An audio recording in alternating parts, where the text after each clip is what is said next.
Hello friends, welcome to Hindi story world.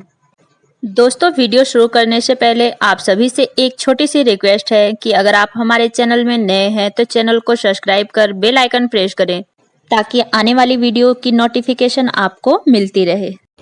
Radhe Radhe दोस्तों, आज की वीडियो में हम आपको माँ दुर्गा श्री कहानी सुनाते हैं। एक नगर में एक ब्राह्मण रहता था। वह माँ भगवती दुर्गा का परम भक्त था। उनकी एक कन्या थी। ब्राह्मण नियम पूर्वक प्रतिदिन दुर्गा की पूजा और यज्ञ किया करता था। सुमति अर्थात ब्राह्मण की बेटी भी प्रतिदिन इस पूजा में भाग लिया करती थी।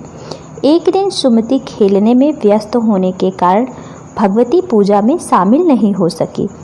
यह देखकर उसके पिता को क्रोध आ गया और क्रोधवश उसके पिता ने कहा कि वह उसका विवाह किसी दरिद्र और कोढ़ी से करेंगे।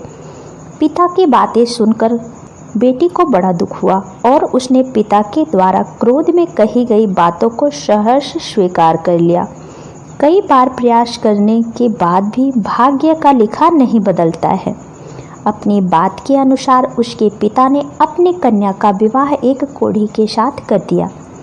सुमति अपने पति के साथ विवाह करके चली गई।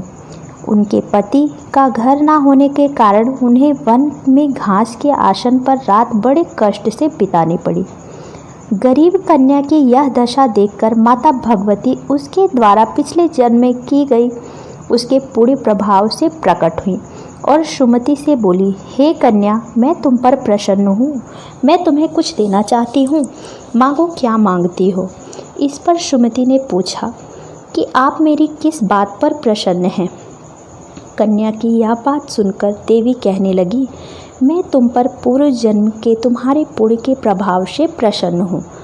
तुम पूर्व जन्म में भील की पतिव्रता स्त्री थी। एक दिन तुम्हारे पति भील द्वारा चोरी करने के कारण तुम दोनों को सिपाहियों ने पकड़कर जेल खाने में कैद कर दिया था। उन लोगों ने तुम्हें और तुम्हारे पति को भोजन भी नहीं दिया था। इस प्रकार नवरात्र के दिनों में तुमने ना तो कुछ खाया और ना ही जल पिया। इसलिए 9 दिन तक नवरात्र का व्रत का फल तुम्हें प्राप्त हुआ। हे ब्राह्मणी, उन दिनों अनजाने में जो व्रत हुआ उस व्रत के प्रभाव से प्रसन्न होकर आज मैं तुम्हें मनोवांछित वरदान दे रही हूँ।